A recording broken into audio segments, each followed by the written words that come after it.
বেলাল বলে নবী গো, রাতে যখন ঘুমাইলাম গো নবী, আপনার পদধূলি লইয়া আপনার চরণ ধুলি নেয়া গো নবী, কে যেন আমার বাণীগুলো শোনায় দিল নবী গো। সারা রাত এত সুন্দর মধুর বাণী আমার কি শোনাইল। নবী বলে বেলাল রে, চেপে যাও, এই বাণীগুলো তো রব্বি কারীম অনেক আগে আমার শোনাইছে। এরে রে রে জিবরিলের মাধ্যমে আমি রব্বি কারীম, আমার রব্বি কারীম আমি নবীরে জানা দিছে। জোরে জোরে চিল্লায় বলো মারহাবা। দুই একদিন যেতে না যেতে বেলাল ডাকতে বলে নবী গো, আজ আর একটা বাণী শুনলাম। নবী কয় বেলাল রে, কি শুনলা বলো। বলো নবী গো, যখন আমি আপনার কামরার পাশে শুয়েছিলাম নবী গো, এই আওয়াজটা কে যেন বেশি বেশি বারবার আমার কানে আসলো। ইয়া রাসূলুল্লাহ, ইয়া হাবিবাল্লাহ, নবী গো এই আওয়াজটা আমি শুনাইবনি। নবী কয় শোনাও রে বেলাল, শোনাও। আশহাদু আল্লা ইলাহা ইল্লাল্লাহ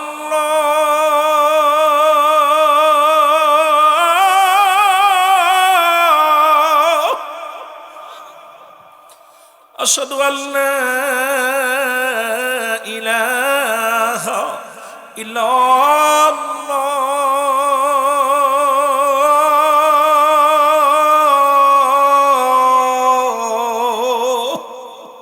নবী বলে বেলাল রে, চেপে যা, চেপে যা রে বেলাল।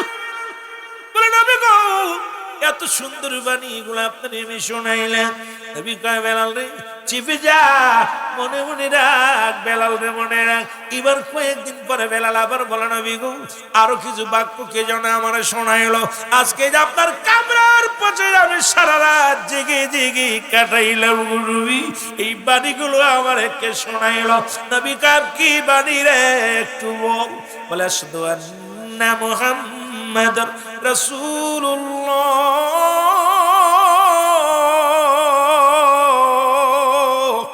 আশহাদু আন্না মুহাম্মাদুর রাসূলুল্লাহ। জোরে জোরে চিল্লায় বলা যাবে না মারহাবা। নবী কয় বেলাল রে, বেলাল রাখ রে বেলাল। আবার কিছুদিন পরে বেলাল বলে ইয়া রাসূলুল্লাহ, ইয়া হাবিবাল্লাহ, এত সুন্দর পানি রে কে যেন আমার শিখায়া দিছে রে নবী। নবী কয় বেলাল রে, বল বাণীগুলো কি। হাইয়া আলাস সালাহ, হাইয়া আলাস সালাহ। নবী কো চাও। আবার কিছুদিন পরে হাইয়া আলাল ফালাহ, হাইয়া আলাল ফালাহ। মারহাবা। বেলাল কান্দার কয় রব্বি কারীম, ইমান যদি আপনার হাতে না থাকতো, আমি বেলালকে পৃথিবীর কোনো মানুষ আমার ইমান দিত না। আমি হাফসি গোলাম, ও আমার আল্লাহ, আজকে নবীর কদমে আমি গরিব হওয়ার কারণে আমার জায়গা হলো না। আমি গরিব হওয়ার কারণে, হাফসি গোলাম হওয়ার কারণে আমার নবীর কদমে আমার জায়গা হলো না। বেলাল কাঁদতে কাঁদতে রওনা হয়ে গেছে রে। আমার আল্লাহ ডাক দে বলে রে জিবরিল,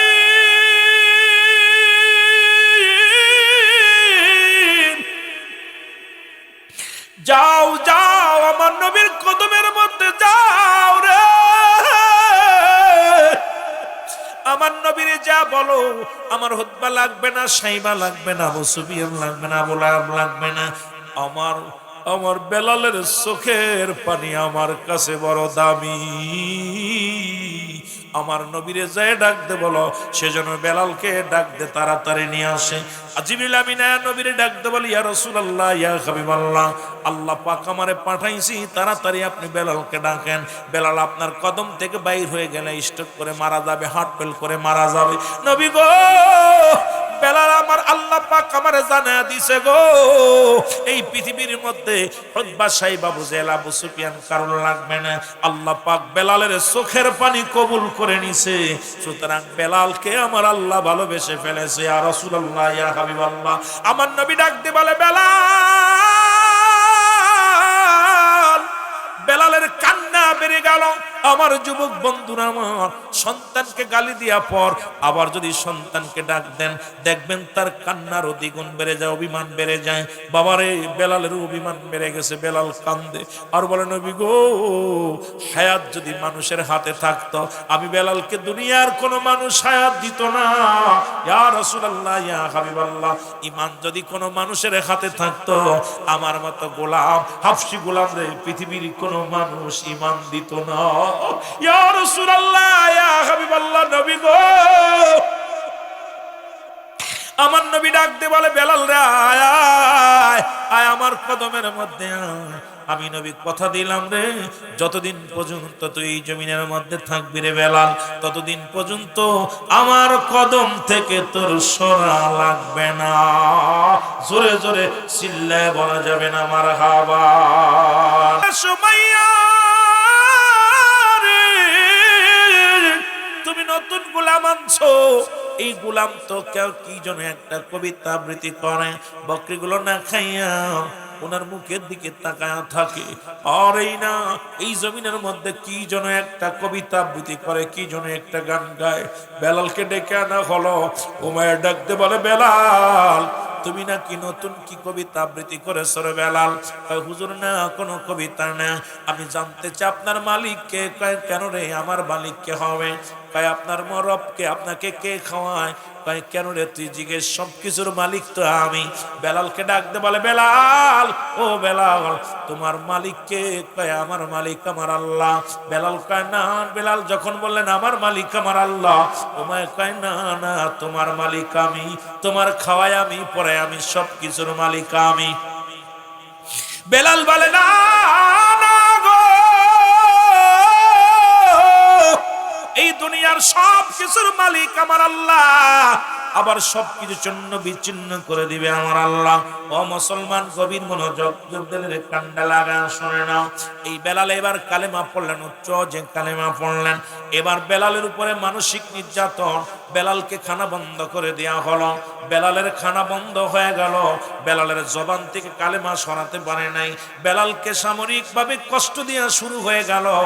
বেলাল আরো জোরে জোরে কালেমা পড়ে, ইল্লাল্লাহু ইল্লাল্লাহ লা ইলাহা, আরো জোরে বলেন, ইল্লাল্লাহু।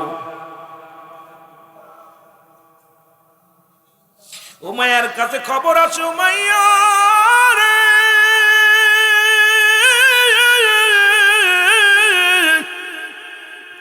তুমি যারে রাখাল বানাইলা, এ তো কি যেন এক কবিতা আবৃত্তি করে রে, এ তো তোমার রব মানে না, তোমারে তো মালিক মানে না, তোমার অনুগত্য নাই।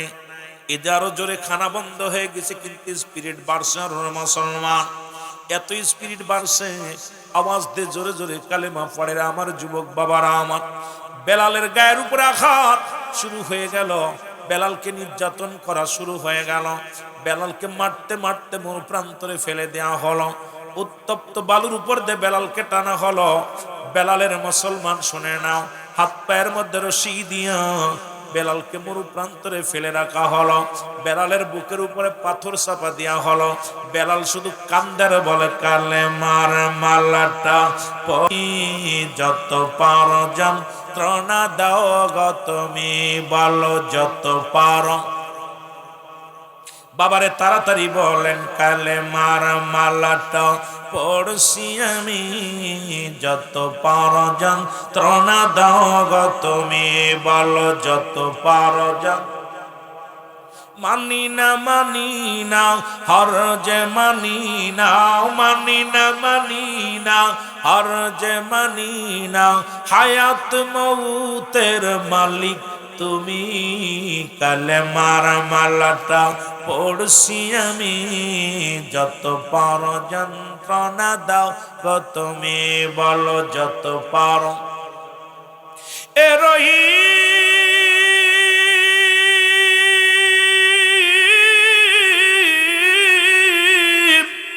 এ রহমান, আমার জীবনের মালিক তুমি, বলো আমার জীবনের মালিক তুমি।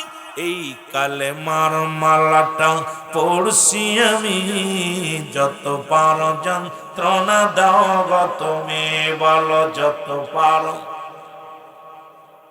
মানি না আর যে মানি না, মানি না আর যে মানি না, হায়াত মৌতের মালিক তুমি, কালেমার মালাটা পড়ছি আমি, যত পারো জান।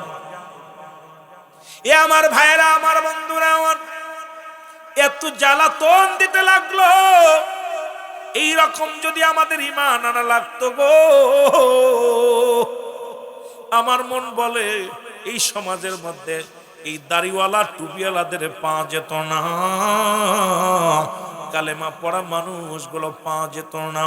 ও যুবক, একটু যাও পাশের রাষ্ট্র ইন্ডিয়ার মধ্যে।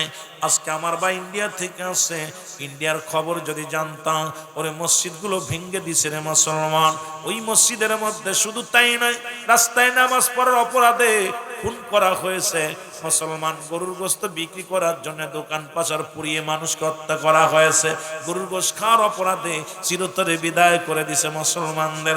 আমার বাবারা আমার, আমরা তো কত শান্তিতে মুসলমান আছি রে বাবা।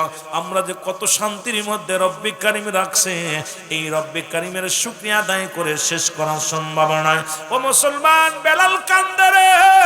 ও মায়া ঘোষণা দিলে যতক্ষণ পর্যন্ত বেলালের মৃত্যু না হয়, ততক্ষণ পর্যন্ত বেলালের এই বুকের উপর থেকে পাথর সরাইবা না। যতক্ষণ পর্যন্ত মৃত্যুর সংবাদ আমার কানে না দিবা, ততক্ষণ পর্যন্ত তারা শাস্তি লাঘব হবে না। ও মুসলমান, এই খবর শুনতে পাইলেন হযরত আবু বকর সিদ্দিক রাদিয়াল্লাহু তাআলা, শুনতে পাইলেন বেলাল নামে একজন আশিক নবীর দেওয়ানা হইয়া গেছে এই জমিনের মধ্যে। এমন পাগল হইছে রে, জবান দিয়ে শুধু কালেমা পড়ে লা ইলাহা ইল্লাল্লাহু মুহাম্মাদুর রাসূলুল্লাহ। জোরে জোরে চিল্লা বলেন সাল্লাল্লাহু আলাইহি ওয়াসাল্লাম। এই মুসলমান গভীর মনোযোগ শুনে নাও। এইবার খবর শুনাইয়া আবু বকর দেখে রে বেলাল জমিনের মধ্যে পড়ে আছে, জবানের মধ্যে আওয়াজ আসে ইল্লাল্লাহ ইল্লাল্লাহ, আহাদ আহাদ শব্দ আসে রে মুসলমান। এরে যুবক,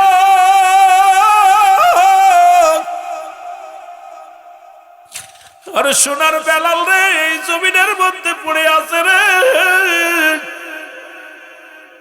আরে আমার নবীর পাগলেরা শোনো গো। আবু বকর আসিয়া দিকে চোখের পানি ধরে রাখতে পারে নাই, চলে গেল উমাইয়ার কাছে। উমাইয়া রে, আমি জানতাম তুমি একটা জ্ঞানী মানুষ, কিন্তু তোমার একজন রাখালকে, তোমার একজন গোলামকে জমিনের মধ্যে ফেলে রাখছো। শুনছি তোমার অনুগত্য নাই, তার কারণে তাকে এত শাস্তি দিয়েছ। উমাইয়া কয়, হ, আমার অনুগত্য নাই। উমাইয়া হযরত আবু বকর বলে, উমাইয়া রে, যদি তোমার অনুগত্য না হইয়া যদি জমিনের মধ্যে মারা যায়, তাহলে তো তুমি তো পরাজয় মানলে একজন গোলামের কাছে। এর চাইতে ভালো তোমার জমিন থেকে দূরে সরাইয়া দাও। তাই তো ঠিক আছে, তাড়াতাড়ি সরাইয়া দাও। আবু বকর কয়, না না, আমি যাইব দেশে, যাইব, এসেছিলাম বাণিজ্যের কাজে, এই জমিন থেকে যাব আমার দেশের মধ্যে। যদি তুমি মনে কিছু না করো, বেলালকে আমাকে দিয়ে দাও। কয়, নিয়ে যাও, বেলালকে নিয়ে যাও। আমি এমনি নিব না, যেহেতু তুমি কি করেছো, করাই করেছো সম্পদ দিয়ে, বেলালের বিনিময় আমার কাছ থেকে কিছু নাও। কয়, যা দিবা দাও রে মুসলমান। শুনে নাও, হযরত আবু বকর সিদ্দিক রাদিয়াল্লাহু তাআলা ওরে মুসলমান কিছু দিনারের বিনিময় বেলালকে কড়াই করে নিয়ে চলে গেলেন। যা রাসূলুল্লাহর কদমের মধ্যে যখন দিছে, বেলালের সমস্ত গায়ের মধ্যে রক্ত, বেলালের গায়ের চামড়াগুলো ক্ষত বিক্ষত হয়ে গেছে। রাসূলের কদমে নিয়ে বেলালকে ফেলা হলো। বেলাল নবীর কদমের মধ্যে পড়ে, ও মুসলমান, নবীজির কদম মোবারকে পড়ে কান্দে আর বলে, ইয়া রাসূলুল্লাহ, ইয়া হাবিবাল্লাহ, এখন আমি মরেও শান্তি পাবো নবী গো। আপনার এই চরণ তলি নেওয়ার জন্য আমি বেলাল আল্লাহ হয়তো বাঁচিয়ে রাখছে। আমার নবী ডাক দেখে, বেলাল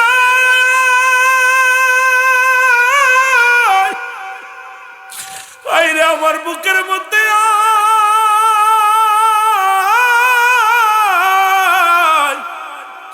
নবীজি বুকের মধ্যে নিয়ে বেলালকে চেপে ধরলেন। সমস্ত হাতের মধ্যে বেলালের, আমার নবীজির হাতের মধ্যে রক্ত লেগে গেলেন। আমার নবী দেখে বেলালের গায়ের মধ্যে ক্ষত বিক্ষত চামড়ার মধ্যে। আমার নবীজি ওই বেলালকে ডাকতে বলে, বেলাল রে, এই অবস্থার জন্য তুমি তাও এত কষ্ট পেয়েছো, তুমি কালেমা ছাড়ো নাই। বলে ইয়া রাসূলুল্লাহ, ইয়া হাবিবাল্লাহ, এই জীবন মরণের মৃত্যুর সব মালিক হলো আমার রব্বে কারীম, আমার আল্লাহ। জোরে জোরে চিল্লায়া বলা যাবে না মারহাবা? আর একটু জোরে জোরে চিল্লায়া বলা যাবে না মারহাবা? এর রহমতের নবীর সঙ্গে সঙ্গে কালেমা পড়ায়া দিল হযরত বেলাল রাদিয়াল্লাহু তাআলাকে। কালেমা পড়লেন, নবীজির কদমের মধ্যে জায়গা হয়ে গেল। কিছুদিন আসতে যেতে যেতে বেলাল পুরো সুস্থ হয়ে গেল। আমার বাবারা আমার, নবীজির কদমের মধ্যে জায়গা হয়ে গেল। উতবা সাইবা আবু জেহেল আবু সুফিয়ান একদিন নবীজির কদমে এসে দেখে রাসূলুল্লাহর পাশে বসে আছে হযরত বেলাল। ডাকতে বলে, এ মুহাম্মদ সাল্লাল্লাহু আলাইহি ওয়াসাল্লাম, মন তো চায় আপনার কাছে আসতে। আপনি দেশের প্রেসিডেন্ট, আপনি কালেমা পড়েন। শুনে নাও, আমি উতবা সাইবা আবু জেহেল আবু সুফিয়ান আরবের বড় বড় নেতা, মন তো চায় আপনার কাছে আসতে, কিন্তু আসে দেখলাম বেলালের মতো হাফসি গোলাম, বেলালের মতো এই হাফসি গোলাম যদি আপনার কদমের মধ্যে আপনার পাশে বসে থাকে, তাহলে আমরা কেমনে বইব? আমার দাম আর বেলালের দাম এক হয়ে যাবে। আরে বেলাল যে জমিনের মধ্যে আপনার কাছে বসে, আমরা কেমনে বইব আপনার কাছে? আমার নবী ডাকতে বলে, বেলাল, বেলাল রে। নবীজির কথা শুনে বেলাল বলে, ইয়া রাসূলুল্লাহ, ইয়া হাবিবাল্লাহ, নবী গো কি বলতে চান? নবী গো বলেন। ও আমার নবী কয়, বেলাল রে, আগামীকাল এই কদমের মধ্যে আসবি না রে বেলাল। আগামীকাল উতবা সাইবা আবু জেহেল আবু সুফিয়ান আইব, মক্কার বড় বড় নেতারা আইব, মদিনার বড় বড় নেতারা আইব। এরা যদি কালেমা পড়ে না, ইসলামের কতই না উত্তম হবে রে বেলাল। আগামীকাল আসবি না আমার কদমের মধ্যে। বেলাল কান্দার বলে, নবী গো, মায়ার নবী,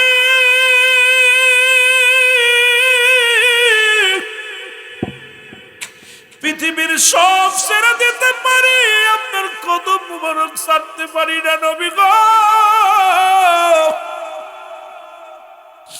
ইয়া রাসূলুল্লাহ, ইয়া হাবিবাল্লাহ, নবী গো, ও নবী, আমি আপনার কদম ছেড়ে গেলে বাঁচবো না। আপনার কদম মোবারক থেকে আমারে দূরে সরাইয়া দিয়েন না ইয়া রাসূলুল্লাহ, ইয়া হাবিবাল্লাহ। আমার নবী কয়, বেলাল রে, শুধু একটা দিনের জন্য আগামীকাল আসবি না। মক্কা মদিনার বড় বড় নেতারা যদি কালেমা পড়ে নেয়, কতই না মঙ্গল হবে রে বেলাল। বেলাল বলে, নবী গো, এই পৃথিবীর মধ্যে আপনার কদম ছাড়া আমি পৃথিবীর কোথাও শান্তি পাবো না। আমার নবী কয়, বেলাল রে, একটা দিনের জন্য আসবি না। নবীজির কথা শুনে বেলাল রওনা হয়ে গেল। কান্দার বলে, আল্লাহ, এই পৃথিবীর মধ্যে তোমার হাতে যদি হায়াত না থাকতো, দুনিয়ার মানুষ আমারে হায়াত দিত না। এই দুনিয়ার মানুষের হাতে যদি হায়াত থাকতো, দুনিয়ার মানুষ আমারে হায়াত দিত না। আজকে যদি ধনীদের যারা মালামাল কিনে রেখে দেয়, ধান চাল পাট কিনে কিনে গাদি মেরে রেখে দেয়, গরিব মানুষগুলো বিক্রি করে দেয়, ধনীদের মুনাফা লাভ হয়, অনেক লাভ হয় রে মুসলমান। এই রকম যদি গরিবের হাতে হায়াত যদি বড় লোকের হাতে থাকতো, এই গরিবের হায়াত গুলো কিনে কিনে গোডাউন ভরে রাখতো, একটাও মরতো না রে বাবা। এমপি গুলো মরতো না, মন্ত্রী গুলো মরতো না, কারণ এই সমাজের মধ্যে বড় বড় গোডাউন কিনে কিনে বানায়া বানায়া আমাদের হায়াত গুলো ভরে রাখতো। বেলাল কান্দার কয়, রব্বি কারীম, ঈমান যদি আপনার হাতে না থাকতো, আমি বেলালকে পৃথিবীর কোনো মানুষ আমার ঈমান দিত না। আমি হাফসি গোলাম। ও আমার আল্লাহ, আজকে নবীর কদমে আমি গরিব হওয়ার কারণে আমার জায়গা হলো না। আমি গরিব হওয়ার কারণে, হাফসি গোলাম হওয়ার কারণে আমার নবীর কদমে আমার জায়গা হলো না। বেলাল কাঁদতে কাঁদতে রওনা হয়ে গেছে রে। আমার আল্লাহ ডাকতে বলে, রে জিবরিল,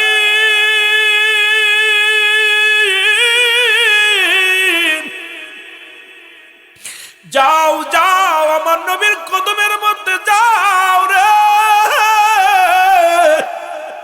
আমার নবীর যা বলো, আমার উতবা লাগবে না, সাইবা লাগবে না, আবু সুফিয়ান লাগবে না, আবু লাহাব লাগবে না। আমার বেলালের চোখের পানি আমার কাছে বড় দামি।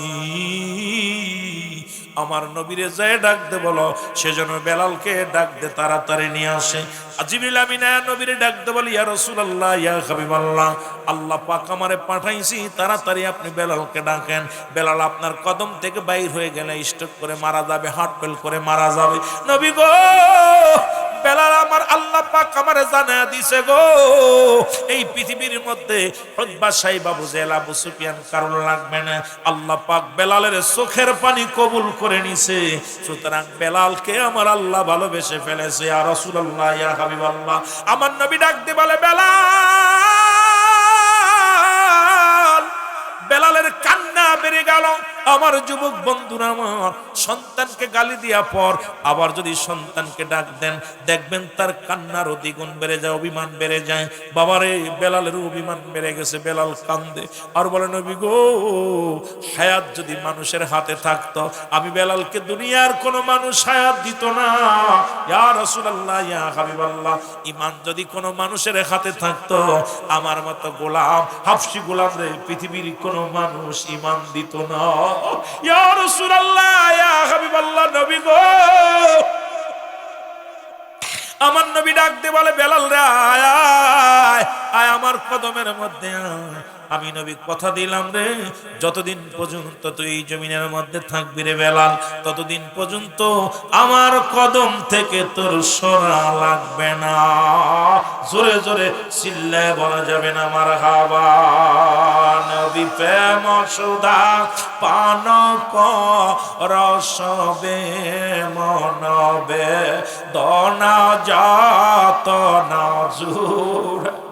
আরো জোরে জোরে বলেন, নবী প্রেম সুধা পান কর সবে মনবে দনা যাত না জুরাইবে।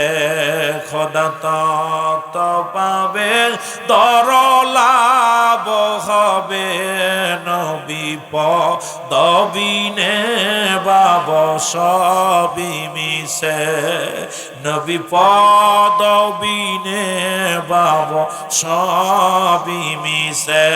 আল্লাহুম্মা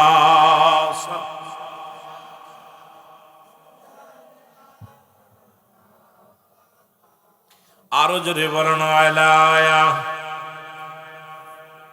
আর অল্প একটু কষ্ট দিব ভাই, বসেন বসেন, আর দেরি করে বেশি কষ্ট দিব না, এই তো 12টা 1টা বাজতে চললো, ছেড়ে দিব। আলি সাইয়্যিদিনা।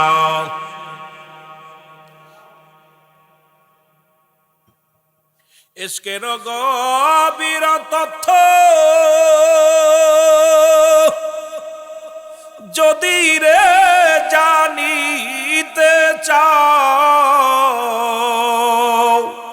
ওরে কামেলের পদ তলে জীবনটুকু দেও কোরবান। বলেন, কামেলের পদ তলে জীবন জৈবন দেও কোরবান। কামেলম কামেললি আমার বাবা মাওলানা, দুনয়নে দেখলে তারে দূর হইত যন্ত্রণা। ওরে দুনয়নে দেখলে তারে দূর হইত যন্ত্রণা। দেখ না ফরিদ করিল দান, অমূল্য চক্ষুর তোর। আর ইব্রাহিম সারিয়া দিল মহামূল্য সিংহাসন। বলো, ইব্রাহিম সারিয়া দিল।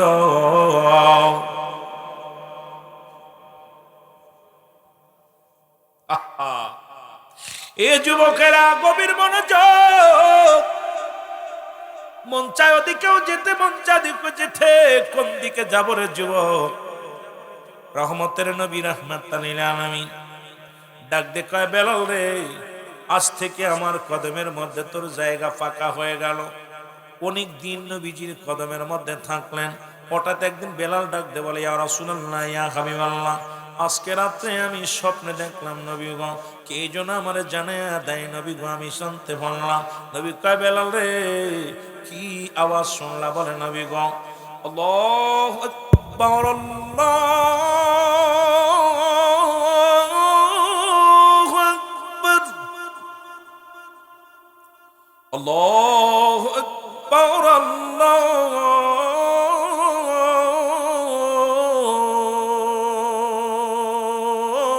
আল্লাহু আকবার। আল্লাহর নবী কয়, চেপে যা রে বেলাল, চেপে যা। কে তোরে বাণীগুলো শোনাইল রে? বেলাল বলে, নবী গো, রাতে যখন ঘুমাইলাম গো নবী, আপনার পদধূলি লইয়া, আপনার চরণ ধরি নেয়া গো নবী, কে যেন আমার বাণীগুলো শোনাইয়া দিল নবী গো। সারা রাত এত সুন্দর মধুর বাণী আমার কি শোনাইল? নবী বলে, বেলাল রে, চেপে যাও, এই বাণীগুলো তো রব্বে কারীম অনেক আগে আমার শোনাইছে। এরে রে রে, জিবরিলের মাধ্যমে আমি রব্বে কারীম, আমার রব্বে কারীম আমি নবীরে জানায়া দিছে। জোরে জোরে চিল্লায় বলো মারহাবা। দুই একদিন যেতে না যেতে বেলাল ডাক দিয়ে বলে, নবী গো, আজ আর একটা বাণী শুনলাম। নবী কয়, বেলাল রে, কি শুনলা বলো? বলো, নবী গো, যখন আমি আপনার কামরার পাশে শুয়েছিলাম নবী গো, এই আওয়াজটা কে যেন বেশি বেশি বারবার আমার কানে আসলো। ইয়া রাসূলুল্লাহ, ইয়া হাবিবাল্লাহ, নবী গো, এই আওয়াজটা আমি শুনাইবনি। নবী কয়, শোনাও রে বেলাল, শোনাও। আশহাদু আল্লা ইলাহা ইল্লাল্লাহ,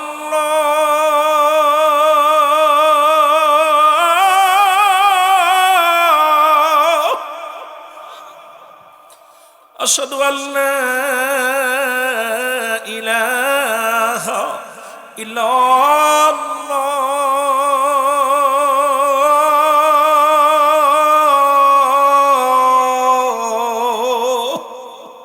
নবী বলে, বেলাল রে, চেপে যা, চেপে যা রে বেলাল। বলে, নবী গো, এত সুন্দর বাণী এগুলো আপনার আমি শোনাইলাম। নবী কয়, বেলাল রে, চেপে যা, মনে মনে রাখ, বেলাল রে, মনে রাখ। এবার কয়েকদিন পরে বেলাল আবার বলে, নবী গো, আরো কিছু বাক্য কে যেন আমার শোনাইলো। আজকে যে আপনার কামরার পাশে আমি সারা রাত জেগে জেগে কাটাইলাম নবী, এই বাণীগুলো আমার কে শোনাইলো?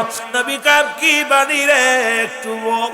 বলে, আশহাদু আন্না মুহাম্মাদুর রাসূলুল্লাহ,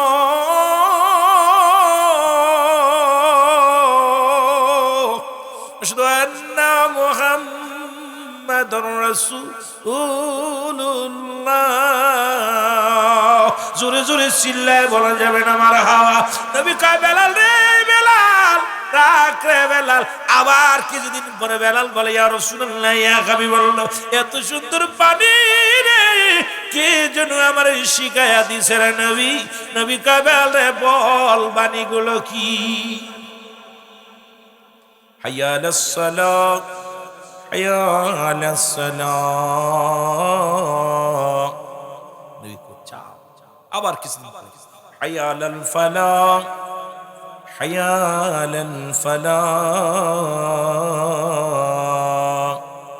মারহাবা। ব্যক্তির জীবনের অমূল্য সম্পদের নাম হলো ঈমান।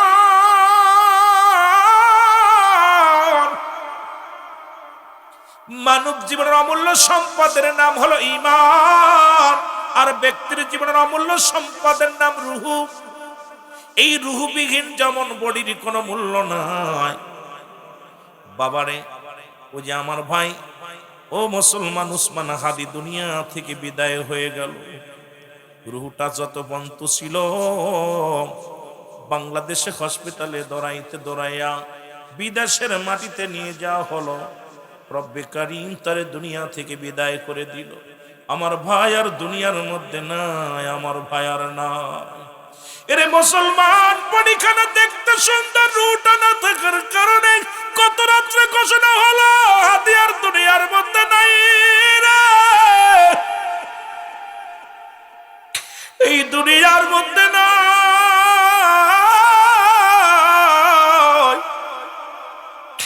রব্বি কারীম তার নিয়ে গেছে রে। যুবক বন্ধুরা আমার, জুলাইয়ের যুদ্ধের এক সহকারী যুদ্ধকে হারাইলাম, এই বাংলার একজন দামাল ছেলেকে আমরা হারাইলাম, যার প্রতিধ্বনি, যার আওয়াজ, যার কণ্ঠ থেকে বজ্র কণ্ঠ আওয়াজ থেকে জোরালো আওয়াজ আসতো, আজকে দুনিয়ার মায়া ছেড়ে চলে গেছে। যারা গুলি করেছো গোপনে যাও, তার বাড়ি যেয়ে দেখে আসো। ওই মায়ের কান্নার আহাজারি, বাবার কান্নার আহাজারি। আইরে সন্ত্রাসীরা, আইরে গুন্ডা বাহিনী, শোনো, যাকে হত্যা করলাম তার বিবিকে তুমি বিধবা বানাইলা, তার মাকে তুমি দুনিয়ার মধ্যে সন্তানারা করলা, তার বাবা সন্তানকে বাবা হারা করলা, ও মুসলমান ভাইকে ভাই হারা করলা, মাকে মুসলমান মা সন্তানারা করলা। একবার যা গোপনে যদি যা দেখতা, ওই মায়ের কান্না, বোনের কান্না, পৃথিবীর মধ্যে কারুর বুকে গুলি চালাইতে পারতে না। ওরে মুসলমান শোনো, বড্ড কষ্ট লাগে হৃদয়ের ভিতরে, বড় কষ্ট লাগে, আঘাত লাগে অন্তরের ভিতরে। আজকে মুসলমান একজনকে দুনিয়া থেকে সরাইয়া দিছো, বিবি পাগল হয়ে গেছে, হাদির বিবি কান্দে, হাদির ভাই মুসলমান শোনো, ওর বোন কান্দে, ভাই কান্দে, সন্তান হারা হইয়া মা বাবা বড় পাগল হয়ে গেছে। একজনকে হারায়া গোটা ফ্যামিলিকে পাগল বানায়া ফেলেছো। আজকে অস্ত্র চালাও কেমন করে একজন মুসলমান হয়ে আর এক মুসলমানের বুকে? এটা বড় কষ্ট হয়। খোদার কসম, যদি বিশ্বাস না হয়, ওই মানুষ তার বাড়ি একটু গোপনে যায়, শোনো, যারা দুনিয়া থেকে বিদায় করে দাও, ওই কান্নাতে আসমান জমিন বাড়ি হয়ে যায়। জোরে জোরে চিল্লায়া বলা যাবে না, ঠিক কিনা? খোদার কসম, আমার খুব কষ্ট হয়। আমার নিজে দেখা, আমার বাড়ির কাছেই একটা মানুষকে হত্যা করার পর স্বামী স্ত্রী দুজনই পাগল হয়ে গেছে। সন্তান অটো চালাইতো, সন্তানদের মাইরা ফেলে থুয়ে যাওয়ার কারণে সেই বাবা মা দুইটাই পাগল হয়ে গেছে। আপনাদের পাবনায় হাসপাতালে এখন দুইজনই অবস্থা, ঘর সারা, বাড়ি সারা, সব সারা। তুই তো একজনের বুকে গুলি চালাইলি, কিন্তু তার ফ্যামিলির মধ্যে যারা আছে সবাই তো দুনিয়ার পাগল হয়ে গেল। আজকে কেমনে এক মুসলমান হয়ে আর এক মুসলমানকে গুলি চালাইলি তুই? যদিও শত্রুতায় হয়, যদি ভুল করে, আহা, পরামর্শ কর, সুযোগ দে কথা বলার সুযোগ। মতের সঙ্গে মত মিলতে নাও পারে, আপনার মতের সঙ্গে আমার মত মিলবে না, আপনার ভাষার লগে আমার ভাষা মিলবে না, আপনার স্বাভাবিক সিয়ারার লগে সিয়ারা মিলবে না, এটাই স্বাভাবিক হতে পারে। কিন্তু এই কান্নার যে আজকে পৃথিবীর মধ্যে যে একটা মানুষকে যখন খুন করে, মনে রাখো, তুমি যেমন তুমি এক মায়ের কোল খালি করেছো, তুমিও একদিন তোমার কোল খালি হবে। হয় তোমার মা হারায় যা দুনিয়া থেকে চলে যাবে, নাই তোমার বাবা এভাবে চলে যাবে, নাই তোমার ছেলে মেয়ে এরকম খুন হবে, তোমার আওলাদ খুন হবে। কারণ যেটা করেছো তার কর্ম অবশ্যই পাবে। জোরে বলেন না? খালি হাদি বিলে না, এরকম যারাই আপনার হত্যাকাণ্ডের সঙ্গে জড়িত আছেন, মনে রাখবেন, আপনি আমাকে মারতেছেন, আপনি মনে করছেন আপনি ওকে মারতেছেন না, আপনি ওইভাবে খুন হবেন, আপনার ছেলে ওইভাবে খুন হবে, আপনার ভাই ওইভাবে খুন হবে। মনে করছেন রব্বে কারীম যেদিন ধরবে সেদিন ছাড়বে না। বড় কষ্ট। এগুলো খুবই দুঃখজনক। রাসূলুল্লাহর কাছে 2 নাম্বার পেয়েছিল তার উম্মাতগণ। উম্মাতদেরকে প্রচন্ড ভালোবাসতেন রাসূল। আর সেই উম্মাত হয়ে মুসলমানদের উপরে এই যেভাবে আক্রমণ করতেছি আমরা এক ভাই আরেক ভাইকে। আজকে আমিরুল আমিন সিদ্দিকী মাগুরা থেকে আসবো, আপনার জানাজা তো আমার দাদাই পড়বে, আপনার আরেক ভাই পড়বে, লাস্টার ঘাট তো সেই ধরবে, আপনাকে কবর গোরস্থানে নেবে আমার ভাইয়েরা। আপনার প্রতিবেশী যে ইমাম সাহেব, মৌলানা সাহেব, স্থানীয় যারা আছেন, সব দলের মানুষই আপনার জানাজায় আসবে, আপনার কবর করবে, আপনার দাফন করবে, কাফন করাবে। তাহলে তাদের সাথে শত্রুতায় করা যাবে না। জোরে বলেন ঠিক কিনা? শত্রুতায় করা যাবে? জীবনের প্রথম কাপড় পরিধান করেছে অন্যের হাতে, আবার শেষ কাপড় পরিধান করব অন্যের হাতে। এইটা যদি আপনার জানা থাকে, বোঝা থাকে, তাহলে আপনি জীবনেও কোনোদিন হত্যাকাণ্ডের সঙ্গে জড়িত হতে পারবেন না। জোরে বলেন ঠিক কিনা? প্রথম কাপড় পরাইছে কে? আপনারটা নিজেরটা নিজে পড়ছেন না? আমরা সব নিজেরটা নিজে পড়ছি। ওই মায় পড়াইছে নাই, খালায় পড়াইছে নাই, বুনে পড়াইছে নাই, বাবি পড়াইছে নাই, ভাই পড়াইছে। আবার শেষ বিদায়ের কাপড়টাও অন্য মানুষের সহযোগিতা লাগবে। এই কাপড়গুলো খুলে হয় ছেলে পড়াবে, নাই বাঁচতে পড়াবে, না ইমাম সাহেব পড়াবে, অন্যের সাহায্য নিয়ে তাই কবরে যেতে হবে। এই হলো আপনার আমার জিন্দেগি। এত বড়াই আসে কোথা থেকে, এত মস্তানি আসে কোথা থেকে? আজকে এক ভাইয়ের বুকের মায়ের বুক আরেক ভাই খালি করতেছেন, এটা কলিজার মধ্যে বড় লাগে। আল্লাহ আমাদেরকে দয়া করুক, জোরে বলুন আমিন। এখান থেকে আমরা ফিরে আসি। 100 টাকার জন্য মানুষ মেরে ফেলেছে। আপনারা দেখছেন কুমিল্লাতে তেল পাম্পে 100 টাকা বকশিস পাইছে। এই বকশিসের টাকা ভাগাভাগি করে ও বকশিস পাইছে, করে ভাগ দেয়নি। রাত্রেবেলা ও ছুরি নিয়ে দেশে বসায় মাত্র 100 টাকার জন্য। কয়শো টাকা? 100 টাকার জন্য। কোথায় গেছে মানুষ? বাল্লুয়া খেলাফ। এই দুনিয়াটা পচা দুর্গন্ধ মরি। মানুষের চরিত্র হলো কুকুরের চরিত্র। কুকুর দেখেন, কুকুর যদি একটা আপনাদের গ্রামের মধ্যে যদি একটা মরি পড়ে, একটা গরু মারা যায়, যদি খবর পায় কুত্তায়, ওই কুকুরটা আগে যায় ধরলেও আর কাউকে দেবে না। ও দেখবেন ঠিক কিনা, ও কাউকে ভাগ দিবে। বলেন দি ওই কুকুরটা কি অত বড় একটা গরু খাতি পারবে? কথা কন না কেন? 3-4 মন গোশ হবে গরুটার, না 1 মন হলো, না 20 কেজি হলো, খাতি পারবে? 20 কেজি খাইতে পারবে, উপরে খাইলে 2 কেজি কি 1.5 কেজি খাইতে পারবে, কিন্তু যাইতে বাইরে দেবে না। আসি আসি যেটা বলেন ঠিক কিনা? দমক দেয়, কামড়া কামড়ি করে নিজেরা মরে।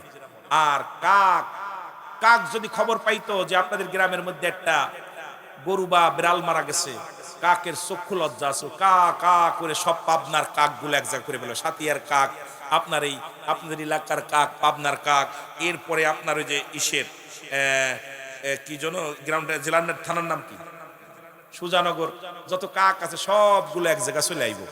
আয়া কেউ ঠ্যাং খাবে, কেউ লেজ খাবে, কেউ পেট খাবে, কেউ চোখ খাবে। কাকের চক্ষু লজ্জা আছে, আমার যাইতে বাইরে আমি ঠগাবো না, সবাই বাগযোগ করে খায়। কিন্তু কুকুরের চক্ষু লজ্জা নাই।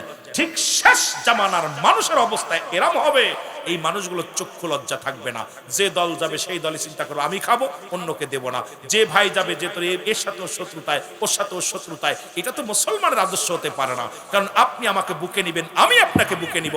আজকে শুরু হয়ে গেছে, এর পাঞ্জামি ছোট, ওর পাঞ্জামি লম্বা, ও কয় 7.5 পাঞ্জামি, ও কয় লম্বা পাঞ্জামি, ও কয় মিসাক করো, ও কয় দাড়ি রাখো, ও কয় দাড়ি এক মুষ্টি রাখো, ও কয় বড় করে রাখো, ও কয় কথা বুঝেনি, ও কয় আপনার কি করে, ও কয় আপনার পাঞ্জাবি ফেরিয়ে দাও, আর একজন কয় না গোল পাঞ্জাবি বানাও। এই যে ভেদাভেদ বাংলাদেশে শুরু হয়েছে, এটা থেকে যতদিন পর্যন্ত এক ঐক্যের মধ্যে একটা প্ল্যাটফর্মের ভিতর আমরা আসতে না পারবো, জুতার বাড়ি ইহুদি নাসারাদের হাত থেকে বাঁচা সম্ভব। কথা বলছেন নাই? এক পীর আর এক পীরের দেখতে পারে না, এক মৌলবী আর এক মৌলবী দেখতে, এক ইমাম আর এক ইমাম দেখতে পারে না, এক ইমাম আর এক ইমামের ভুল ধরে, চিন্তা করে ভাই শুনছেন নি? কি আরে ভাই আপনাদের ইমাম সাহেব তো বিশাল ভুল করছে। কয় কি? সূরা ফাতিহায় ভুল করছে, দোয়াল্লিনের জায়গা জোয়াল্লিন কইছে। তাই নি? আরে কি আমি তো বিচার করছিলাম, তাই নি ইমাম সাহেব কেছে আপনি নাকি ভুল করেন। কোথায় ভুল করছে? আমি তো মুখ্য শিক্ষক মানুষ। ওই অমুক ইমাম কলো যে আপনি নাকি দোয়াল্লিনের জায়গা জোয়াল্লিন কইছেন। কয় কে বলছি? ইমাম সাহেব। এখন ইমাম সাহেব কয় ভাই ওরে বেতন দেন কত? 14,000। আমার 12,000 দিয়ে। ঠিক কিনা? ঠিক কিনা? কত দিবেন? 12,000। এই ভালো মানুষটারে সরাইয়া দিল। এই যে ষড়যন্ত্র চলতেছে, খালি আপনাদের নিয়ে না, সব জায়গা। যেটা বলেন ঠিক কিনা? এর দুর্নীতির করায় বসে জাহির করে জ্ঞান, কলম দিয়া কামাই টাকা, কলম দিয়া কামাই টাকা, আবার ধরে সাধুর ভান, ওরা শিক্ষিত। ওয়াজ যে কোনে করবো বুঝে খুলবেন, এত ওয়াজ হয়ে যায়, কোন দিকে যাবো? যার দিক তাকায় তার দিক ওয়াজ রয়েছে, যার দিক তাকায় তার দিক ওয়াজ রয়েছে। এই ওয়াজ কি করা যায় একদিনে? বলেন ওরা শিক্ষিত শয়তান, ওরা শিক্ষিত শয়তান, ওরা। আওয়াজ নাই, আওয়াজ না, জোরে। দুর্নীতির আঁকড়ায় বসে জাহির করে জ্ঞান, বলো দুর্নীতির আঁকড়ায় বসে।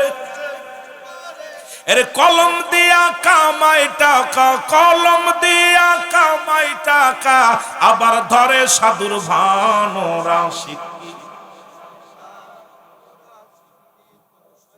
এরা হলো জাতির নাকি মহামারী মহাতন ফাইলে কলম ঠেকাইয়া চালাইরা নির্যাতন, ঠিক কিনা?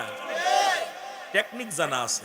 এরা হলো জাতির নাকি মহামারী মহাতন ফাইলে কলম ঠেকাইয়া চালাইরা নির্যাতন। ঘুষের টাকায় ওদের ভুড়ি, ঘুষের টাকায় ওদের ভুড়ি করে যে টান টান। ওরা শিক্ষিত, একটু জোরে বলা যাবে না? ওরা শিক্ষিত শয়তান। ওরা আরো জোরে বলেন, ওরা শিক্ষিত। আপনারা কষ্ট পাচ্ছেন না? আওয়াজ নেই কেন? এই যে এমপি মন্ত্রী পায়ে ধরতেছে, আবার আমাদের পায়ে ধরা লাগবে এটা চাকরির জন্য, ঠিক কিনা?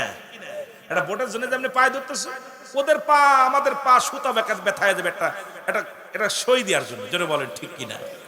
স্কুল কলেজের দিকটা ভাই দেখো না চোখ মেলিয়া, মেয়েরা সব বই ছাড়িয়া আছে শুধু প্রেম লইয়া, ঠিক কিনা? ঠিক কিনা? স্কুল কলেজের দিকটা ভাই দেখো না চোখ মেলিয়া, মেয়েরা সব বই ছাড়িয়া আছে শুধু প্রেম লইয়া। আরে অস্ত্র যে তার সঙ্গের সাথী, অস্ত্র যে তার সঙ্গের সাথী হইতেছে মস্তান। ওরা শিক্ষিত, আরো জোরে বলা যাবে না? ওরা শিক্ষিত শয়তান। ওরা খালি যোগের দেখবেন মসজিদের ভিতর লেখা আছে আর যোগ বি, আতে আরে বিতে বিতি। ওরে জিগাইবেন কি রে? কয় আতে আরজি না, বিতে বিউটি। ওরে খালি যোগের মধ্যে হইলো কি রে? দেখবেন খালি গাছের মধ্যে যোগ যোগ লেখা আছে, খালি আইরে যোগের সাথে নাম, এক নামের লগে আরেকটা নাম। আমি কি তার ওই ভাই এটা হলো কি? আর দেখলাম 5 আগস্টের পরে দেখলাম বাংলাদেশে যেখানে আমরা স্কুল কলেজে বই খাতা টানতে টানতে ব্যথা হয়ে গেছে পিঠ, আর আমাদের স্কুল কলেজ থেকে অসংখ্য অস্ত্র বাইর হয়েছে, দোনালা রাইফেল বাইর হয়েছে। রাইফেল রাইফেল কথা বলছেন দিলে, আরে অস্ত্র ক্ষেপণ অস্ত্র, আরে বাবা রে বাবা। দেখেন হকি স্টিক, বোম্বাস্টিক, কত কি বাইর হলো। একটার ঘরের থেকে খাতা কলম বাইর হয় না, খালি মাল বাইর হয়। জোরে কোন ঠিক কিনা? এগুলো আমার জাতি হচ্ছে। এদেরকে কি শিখাইবেন? এদেরকে শিক্ষা দিব? সব শেষ। আব্বা বাড়ি থেকে জাহাঙ্গীরের বাবা টাকা পয়সা কষ্ট করে জোগাড় করছে, ছেলে ভার্সিটিতে পড়ে, ছেলে ওদিকে হকি স্টিক কিনছে টাকা নিয়ে। ছেলের আব্বা কি তারে বই কিনতে হইব, বেতন দিতে হইব, দিছে টাকা, ওই টাকা দিয়ে কিনছে মাল। জোরে বলেন ঠিক কিনা? কি করে এদেরকে মানুষ করব? জাতি শেষ, সমাজ শেষ। এই জন্য আমাদের শিক্ষা অঙ্গনে আমাদের নজর দিতে হবে বেশি করে। জাতিকে সমাজকে বাঁচাতে হলে শিক্ষা অঙ্গনটা আগে দরকার আমাদের। জোরে বলেন ঠিক কিনা? ঠিক কিনা? এ মুসলমান শোনা না, এক ইহুদি এক মুসলমান, মুসলমানদের নীতি হবে কেমন?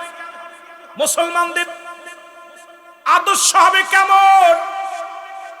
এক মুসলিম আর এক মুসলিম দুজন একটা জামা বা মুসলমান একটা জামা নিয়ে দাবি করলেন। ইহুদি বলে জামাটা আমার, মুসলমান বললে জামাটা আমার। খুব খেয়াল করবেন। এই মৌলানা ভিতরে বসেন কেন? উপরে আসেন, উপরে আসেন। আপনি বক্তা মানুষ, অনেক বক্তা আছে, আমার অনেক ভালোবাসার মানুষ আছে, প্রাণ থেকে অনেকেই ফোন দেয়, ভালোবাসার এই যে সালাম দেয়, প্রাণটা ভরে যায় এদের ভালোবাসা পায়। দুইজন মুসলমান একটা জামা বা একটা কোট, খুব খেয়াল বলতেছে। উনি সবাই মিলে চলে গেলেন, এ যুবক, রাসূলুল্লাহর কাছে চলে গেলেন। কার কাছে? আমার নবীর কাছে চলে গেলেন। নবীজির কাছে যা বলেন, ইয়া রাসূলুল্লাহ, ইয়া হাবিবাল্লাহ, নবী গো, এই জামাটার মালিক আমি। ইহুদি বলে মালিক আমি, মুসলমান বলে মালিক আমি। নবীজি দুজনের কথা শুনে রায় দিলেন, এইটার মালিক হলো ইহুদি, অমুসলিম মালিক। সঙ্গে সঙ্গে মুসলমানটা মনে বড় কষ্ট পাইলেন যে আমি দাড়িওয়ালা, আমি টুপিওয়ালা। খুব খেয়াল, আমি দাড়িওয়ালা, আমি টুপিওয়ালা, আমি বড় বুজুর্গ মানুষ, রায়টা নবীজি আমার পক্ষে দিবে। কিন্তু আমার নবীজি আমার পক্ষে রায় দিল না। এখন মুসলমান আমরা কি করব? নবীজি যেহেতু রায় দিল না, সুতরাং কেমন মুসলমান একজন অমুসলিমের রায় দিল আমি মানতে পারি না। ইহুদি বলে, ভাই যেহেতু আপনার নবী আমার কোন যাজক, আমার কোন মুসলমান, আমার কোন হিন্দু, আমার খ্রিস্টান কোন যাজক এই রায়টা দেয় না, রায়টা দিছে যেহেতু আপনার নবী রাহমাতুল লিল আলামিন, সুতরাং এই রায় হয়েছে এই কাপড়টা, এইটা সম্বলটা, এইটা আমার মালিক। মুসলমান ব্যক্তি বললেন, খুব খেয়াল, মুসলমান বললেন এইটা যেহেতু নবীজি বিচার করছে, নবীর বিচার আমি মানি না, চলো আবু বকরের কাছে যাই। কার কাছে? নবীর বিচার প্রত্যাখ্যান করলেন মুসলমান। খুব খেয়াল, ওয়াজটা সামান্য অল্প একটু অবস্থা। নবীর কাছে এইবার হযরত ওমর আবু বকর রাদিয়াল্লাহু তাআলার কদমে গেলেন, সালাম দিলেন মুসলমান, আসসালামু আলাইকুম ভাই আবু বকর। আবু বকর বলে আলাইকুম আসসালাম, একটা ঝামেলায় পড়ে আপনার কাছে আসি। বলে আগে কি কারোর কাছে গেছিলেন? গেছিলাম, রাহমাতুল লিল আলামিনের কদমের মধ্যে গেছিলাম। নবীজি কি বিচার দিয়েছেন, কি ফয়সালা দিয়েছেন? নবী ফয়সালা দিয়েছে আমি নামাজি ব্যক্তি, আমি মুসলমান, আমি আপনার দলের মানুষ, এইটার তো দাবিদার, এই কম্বলটা আলম এইটার দাবিদার আমি, পোশাকটার দাবিদার আমি। কিন্তু নবীজি রায় দিছে, অমুসলিমরে দিয়া দিছে, আমি মানতে পারি না, আপনার কদমে আসি। আবু বকর বলে ভাই আপনি যতই মুসলমান হন না কেন, আমার নবীজি রায় দিছে, এই রায়ের উপরে আমার হাত দেওয়ার ক্ষমতা নাই। রাহমাতুল লিল আলামিন যে রায় দিছে এই রায়টা আমার, সুতরাং আপনি নিয়ে নেন, মেনে নেন। যেহেতু ওই কয়টার দাবিদার ইহুদি এবং আপনি, সুতরাং ইহুদিকে যেহেতু রাসূল দিয়ে দিছে, ওই ইহুদিকেই এইটা মালটা আপনি দিয়ে দেন। জোরে বলেন না মারহাবা।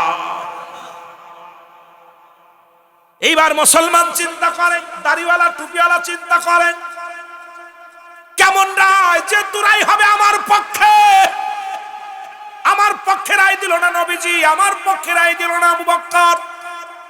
আমি কেমন মুসলমান? উন্ডা আমার চিনল না, আমি দাড়িওয়ালা টুপিওয়ালা, আমার পক্ষে না যায় একজন ইহুদির পক্ষে গেলেন। চলো যাই। ইহুদি বলেন ভাই নবীজি রায় দিছে আমার পক্ষে, আবু বকর রায় দিছে আমার পক্ষে, আর কার কাছে যাবেন? এখন আপনি মেনে নেন। না মানবো না, চলো যাই হযরত উমর ফারুক রাদিয়াল্লাহু তাআলার কদমের মধ্যে। বলে ভাই উমরের কাছে কেন যাব? চলো যাই, উমর যদি যে রায় দিবে আমি সেই রায় মেনে নেব। ইহুদি বলে চলেন তাহলে যাই, যেহেতু আপনি দুইটা রায় মানতে পারেন নাই, চলেন উমরের কাছে চলে যাও। হযরত উমর ফারুক রাদিয়াল্লাহু তাআলার কদমের মধ্যে চলে যায়। উমর ফারুক রাদিয়াল্লাহু তাআলার কদমের মধ্যে যা সালাম বিনিময় করে বলে আমিনুল মুমিনিন, আপনার কদমের মধ্যে আসি, এই জামাটার মালিক আমি, সুতরাং এটা আমি দাবি করলাম এটা আমার মাল। ইহুদি বলে হুজুর এটা আমার মাল। তুমি কে? আমি ইহুদি। তুমি কি? আমি মুসলমান। আপনি দেখছেন না আমি নামাজি ব্যক্তি, নামাজ পড়ে কপাল ছুলে ফেলেছি। কথা বোঝেননি? এখনো অসংখ্য হাজি আছে ঘুষের মধ্যে, সুদের মধ্যে আছে, এখনো পরের জমি ঠেলে খায়। মুসলমান শুনে না পরের ফসল খাওয়ায়। মুসলমান বাজার করতে যায় মাছ ঠুকায় আগে ব্যাগের ভিতরে থুইয়া দেয়। এমনও মৌলবি আছে, জোরে জোরে চিল্লায় বলেন ঠিক কিনা? আছে না ভাই? হযরত উমর ফারুক রাদিয়াল্লাহু তাআলা ডাক দে বলে ইহুদি, ও ইহুদি তুমি কি ফয়সালা যা হয় মেনে নিব? বলে জি হুজুর আমি মেনে নিব। মুসলমান রে বলে তুমি কি মেনে নিবা? কয় জি মেনে নিব। তাহলে আমার কাছে আগে বলো, যেহেতু আমার কাছে আসছো, আমার আগে কি কোনো কারোর কাছে গেছিলেনি? ইহুদি বলে হুজুর বেয়াদবি মাফ করবেন, এক নম্বরে গেলাম যে তুমি মুসলমান দাড়িওয়ালা টুপিওয়ালা, উনাকে নিয়ে উনি আমারে বললেন চলো রাহমাতুল লিল আলামিনের কদমে। আমি নবীজির কদমে গেলাম, আমার নবীজি আমার কথা শুনলেন, ওনার কথা শুনলেন, শুনে রায় দিলেন আমার পক্ষে। এইটার মালের দাবিদার আমি হয়ে গেলাম, মালিক হয়ে গেলাম। হুজুর এটা মানে নাই। এরপরে চলে গেলাম হযরত আবু বকর সিদ্দিক রাদিয়াল্লাহু তাআলার কাছে। উনি রায় দিলেন, নবীজি যেভাবে রায় দিছে ঠিক একইভাবে রায় দিলেন। উনি মানতে পারে নাই। এবার আমারে বললেন এইবার চলো আপনার কাছে, আপনি না পরাণায় বাদশা, কারণ আপনাকে দেখে দুনিয়ার মানুষ ভয় পায়। কয় খলিফা হযরত উমরের কদমে গেলেন ন্যায় বিচার পাবো, ন্যায্য বিচার পাবো, এই জন্য আমি আসি। হুজুর আপনি যে রায় দিবেন আমি মেনে নিব। বলে দাঁড়াও রে ইহুদি, আমি রায় দিব, একটু ঘুরে আসি। ভিতর থেকে যাইয়া খোলা তরবারি নিয়া, ও মুসলমান শুনে নাও, মুসলমানের একটা কবে শিরচ্ছেদ করে দিছে। আরে আমার নবীর রায় যে মানে না, আবু বকর রায় যে মানে না, আমি উমরের কাছে সেই রায় সেই বিচার হলো। এই দুনিয়ার মধ্যে ওর বাঁচার কোনো ইখতিয়ার নেই। জোরে জোরে বলেন মারহাবা। আর একটু জোরে বলেন। আরে আমার আমার ভাই আবু বকর রাই মানে নাই, ওকে দ্বারা জীবনের মতো শিক্ষা দিব। এইবার দাড়িওয়ালাকে যখন হত্যা করলেন, রব উঠে গেল সমাজের মধ্যে। হযরত ওমর দাড়িওয়ালা টুপিওয়ালাদেরকে হত্যা করেছে। নবীর কাছে খবর চলে গেল, ইয়া রাসূলুল্লাহ, ইয়া হাবিবাল্লাহ, ওমর একজন মুসলমানকে হত্যা করেছে। রাসূলুল্লাহ আমার নবীজির কাছে যখন এই খবর চলে গেলেন, পুরো মক্কা মদিনায় সবার মুখে মুখে রব উঠে গেল, মুসলমান। ওমর কেমন মুসলমান? সে একজন মুসলমান হয়ে মুসলমানকে হত্যা করলো, এটা বড় অপরাধ করেছে ওমর। সুতরাং ওমরের বিচার, উমরের জন্য বিচারের জন্য রাসূলুল্লাহর কদমে যাব। অসংখ্য সাহাবীরা আসলেন, মক্কা মদিনার নেতারা আসলেন, ওমরের বিচার হবে। রাসূলুল্লাহর কাছে আসলেন, নবীজি রায় দিবেন যে যেহেতু ওমর মুসলমান হত্যা করেছে, আমার নবী রায় দিবেন। জিবরিল আমিন এসে বলে, নবী গো, আজকে ওমরের রায় দেওয়ার আগে আল্লাহ রাব্বুল আলামিন আমাকে পাঠিয়েছে। সুতরাং হযরত ওমর কোন মুসলমানকে হত্যা করে নাই, হযরত ওমর কোন দাড়িওয়ালা টুপিওয়ালাকে হত্যা করেছে, কিন্তু সে ছিল এই পৃথিবীর মধ্যে এক নাম্বার মুনাফিক। ইয়া রাসূলুল্লাহ, ইয়া হাবিবাল্লাহ। সুতরাং লিবাসদারি মৌলবী, সুতরাং ওই লিবাসদারি মৌলবী শুনে নাও বাবারা আমার। ইয়া রাসূলুল্লাহ, ইয়া হাবিবাল্লাহ, আপনি জানায়া দেন হযরত ওমর কোন মুসলমানদের হত্যা করে নাই, কোন ঈমানদারদের হত্যা করে নাই। ওই যে যারে হত্যা করেছে সে একজন মুনাফিক। এ মুসলমান, গভীর মনোযোগ। তৎকালীন জামানায় রাসূলের কাছে অসংখ্য মুনাফিক যেত। আল্লাহ কমিনান নাস, মানুষের মধ্যে মায়া করে তারা বলবে আমান্না, তার ঈমান আনছে, বিল্লাহি, আল্লাহর প্রতি, কিরাতের প্রতি বিশ্বাস স্থাপন করেছে। আমা হুম বিমুমিনিন।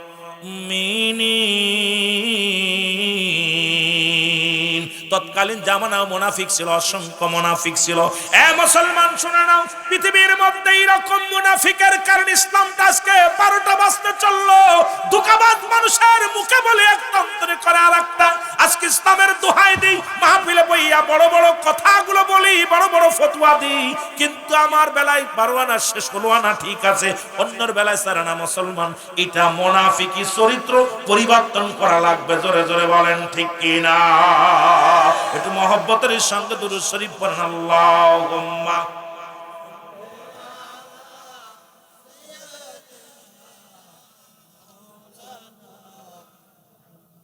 দুরূদ শরীফে জোশ নাই, জোশ নাই।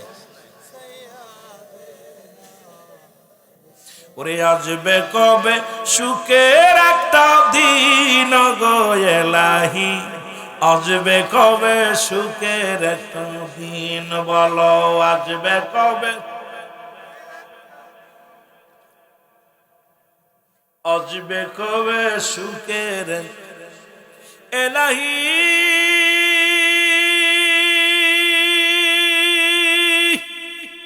আল কোরআনের বিধান মেনে চলি যদি সত্য পথে, নবীর পথে জীবন দিব বিলীন।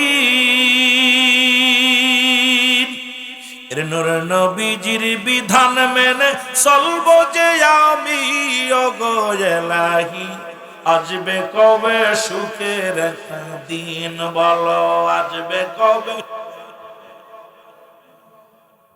এলাহি, আসবে কবে সুখের এ দুনিয়ার মুসলমান।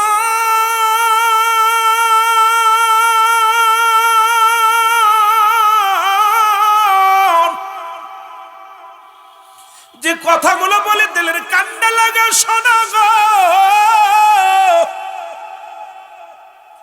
এ দুনিয়ার মুসলমান। এই জীবন নয়, এমন একটা জীবন আসবে যে দেশে গেলে মানুষের বিচার হয়, যে দেশে গেলে মানুষের হিসাব হয়। সেই দেশে আমাদের যেতে হবে রে বাবা। চলচতুরি করে চলা যাবে না, ধোঁকাবাজি করে চলা যাবে না রে মুসলমান। তদ্রূপ এই দুনিয়ার মধ্যে ঈমানের আলোচনা করতেছিলাম মুসলমান। একটা হলো ঈমান, একটা হলো আমল। ব্যক্তির জীবনের অমূল্য সম্পদের নাম হলো মুসলমান রুহু। মানব জীবনের অমূল্য সম্পদের নাম হলো ঈমান। এই রুহুবিহীন যেমন বডির কোনো মূল্য নাই, তদ্রূপ ঈমানবিহীন কোনো আমলের মূল্য নাই। এই ঈমানবিহীন নামাজ, রোজা, হজ, যাকাত কোনো কিছুর আমল নাই রে মুসলমান, শুনে নাও। এই ঈমান একটা হলো আমল, একটা হলো ঈমান। নামাজ পড়ছেন এটার নাম হলো আমল, রোজা রাখছেন এটার নাম আমল, দান করেছেন এটার নাম আমল, যাকাত দিছেন এটার নাম হলো আমল। আর ঈমানটা হলো নবী মুহাম্মদুর রাসূলুল্লাহ সাল্লাল্লাহু আলাইহি ওয়াসাল্লাম। জোরে জোরে চিল্লায়া বলা যাবে না মারহাবা। ঈমানয়া মোলো আমার নবী মুস্তাফায় গো, বলেন ঈমানয়া মোলো আমার নবী মুস্তাফায় গো। জাহান্নামে পড়ে থাকি তবুও না ভয় করি, ইশকে মুহাম্মাদের মালা যদি গলে রয় গো। ঈমান আমল আমার নবী মুস্তাফায় গো। লা ইলাহা, দয়া করে কেউ উঠাউঠি করবেন, উঠাউঠি করলে আলোচনা ছেড়ে দেব। আরো জোরে বলেন লা ইলাহা।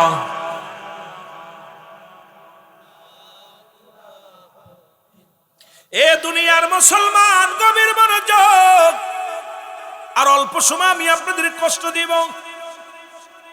বেলাল ইবনে রাবাহ, বেলাল এই পৃথিবীর মধ্যে রাবার কলিজার টুকরো বেলাল। এই বেলাল ছোট্টবেলা থেকে গবেষণার মধ্যে আছে কে আমার রব। অ্যারিস্টটল, সক্রেটিস বই লেখা পার বলছে নো দ্য সেলফ, নিজেকে নিজে চিনতে হবে। মান আরাফান নফস, নিজের নফসকে চিনতে হবে। কলবুস সালিম, আত্মাটাকে প্রসিদ্ধ করতে হবে। বেলাল নিজেকে চিনার জন্য গবেষণার মধ্যে আছে আমি কে। ও রব্বি কারীম, আমি কে গো, কি আমার পরিচয়, আর কিসের জন্য দুনিয়া আমারে পাঠাইলা। বেলাল গবেষণা করে, হঠাৎ করে বেলালের মধ্যে এমন একটা জজবা তৈরি হয়, কে যেন জানায় দেয় বেলাল রে, এই আসমান জমিনের মালিক হলো আমার আল্লাহ। তাকে পাওয়ার একমাত্র মাধ্যম, ঠিকানা হলো নবী মুহাম্মদুর রাসূলুল্লাহ সাল্লাল্লাহু আলাইহি ওয়াসাল্লাম। জোরে জোরে বলেন না মারহাবা। ও যুবক, রাবাকে বিলাল যে জায়গায় আব্বা যান, ও আমার আব্বা যান, আপনার মালিক কে? কয় কেন আমার মালিক আমি নিজে। আপনাকে খাওয়াই কে? কয় আমার খানা আমি খাওয়াই। বাবা তোমার মালিক কে? কয় আমার মালিক আল্লাহ। খাওয়াই কে? আমার আল্লাহ। বেলাল ছোট্ট জীবনে শুরু হয়ে গেল বাবা মা বাবা সন্তানের ভিতরে কথা হয়। বেলাল কয় বাবা গো, আসমান জমিনের মালিক আমার রব্বে কারীম আমার আল্লাহ, এই ভূমণ্ডলের মালিক আমার আল্লাহ। তিনি স্রষ্টা, আমাদের সৃষ্টি। কারণ সৃষ্টির মৃত্যু আছে, স্রষ্টার মৃত্যু নাই। স্রষ্টা আপনার স্রষ্টা যিনি, আমার স্রষ্টা তিনি। ও মুসলমান, রাবা কি করলেন? ওই হযরতে বেলালকে বিক্রি করে দিলেন এই দুনিয়ার মধ্যে। মুসলমান, দাসপাতা ছিল তৎকালীন জামানার মধ্যে, অনেক লম্বা আলোচনা, বিস্তারিত বলতে গেলে সময় লাগবে। আমার বাবারা সময় আপনাদের অনেক নষ্ট হয়ে যাবে। আমি অল্প সময়ের মধ্যে কথাগুলো বলে যেতে হবে। যুবক বন্ধুরা আমার, হযরতে বেলালকে বিক্রি করলেন কোথায়? উমাইয়ার কাছে। উমাইয়া আসিয়া রাখাল বানাইলেন। এই দুনিয়ার মধ্যে বকরি চড়ায়। উমাইয়ার বকরিগুলো নিয়ে যখন মুসলমান বন জঙ্গলে যায়, বেলাল খালি গবেষণার মধ্যে আছে কে আমার রব, কেন দুনিয়া বানাইল, কে এই খুঁটিবিহীন কোন দুনিয়ার মধ্যে কোনো খুঁটি নাই। ও মুসলমান, এত ঘর, এত সুন্দর ঘর কে বানাইল? সূর্যকে উদয় দেয়, কে ডুবায়? এই মুসলমান রাতকে নামায়, দিনকে উঠায়। এইটা নিয়ে গবেষণার মধ্যে আসলে বেলাল। এমন সময় আওয়াজ আসে লা ইলাহা ইল্লাল্লাহু মুহাম্মাদুর রাসূলুল্লাহ সাল্লাল্লাহু আলাইহি ওয়াসাল্লাম। জোরে জোরে চিল্লায়া বলা যাবে না মারহাবা। এ দুনিয়ার মুসলমান, কবর আয়া গেল রে ভাই মুসলমান, শোনো গো, উমায়ের কাছে কবরের সুমাইয়া রে, তুমি নতুন গোলাম আনছো। এই গোলাম তো কেউ কি যেন একটা কবিতা আবৃত্তি করে, বকরিগুলো না খাইয়া ওনার মুখের দিকে তাকায় থাকে। আর এই না, এই জমিনের মধ্যে কি যেন একটা কবিতা আবৃত্তি করে, কি যেন একটা গান গায়। বেলালকে ডেকে আনা হলো। উমাইর ডাকতে বলে, বেলাল তুমি নাকি নতুন কি কবিতা আবৃত্তি করেছো রে বেলাল? হুজুর না, কোনো কবিতা না, আমি জানতে চাই আপনার মালিককে। কেন রে আমার মালিককে হবে? আপনার রবকে, আপনাকে কে খাওয়ায়? কেন রে তুই জিজ্ঞেস, সবকিছুর মালিক তো আমি। বেলালকে ডাকতে বলে, বেলাল ও বেলাল তোমার মালিককে? আমার মালিক আমার আল্লাহ। বেলাল কয় না। বেলাল যখন বললেন আমার মালিক আমার আল্লাহ, উমাইর কয় না না, তোমার মালিক আমি, তোমার খাওয়াই আমি, পরে আমি, সবকিছুর মালিক আমি। বেলাল বলে, না না গো, এই দুনিয়ার সব কিছুর মালিক আমার আল্লাহ, আবার সবকিছু চূর্ণ বিচ্ছিন্ন করে দিবে আমার আল্লাহ। ও মুসলমান, গভীর মনোযোগ দিলের কান্ডা লাগা শুনে নাও। এই বেলাল এবার কালেমা পড়লেন, উচ্চ যে কালেমা পড়লেন। এবার বেলালের উপরে মানসিক নির্যাতন, বেলালকে খানা বন্ধ করে দেয়া হলো। বেলালের খানা বন্ধ হয়ে গেল, বেলালের জবান থেকে কালেমা সরাতে পারে নাই। বেলালকে সামরিক ভাবে কষ্ট দেওয়া শুরু হয়ে গেল। বেলাল আরো জোরে জোরে কালেমা পড়ে, ইল্লাল্লাহু ইল্লাল্লাহ লা ইলাহা, আরো জোরে বলেন ইল্লাল্লাহু। উমাইয়ার কাছে খবর আছে, উমাইয়া রে,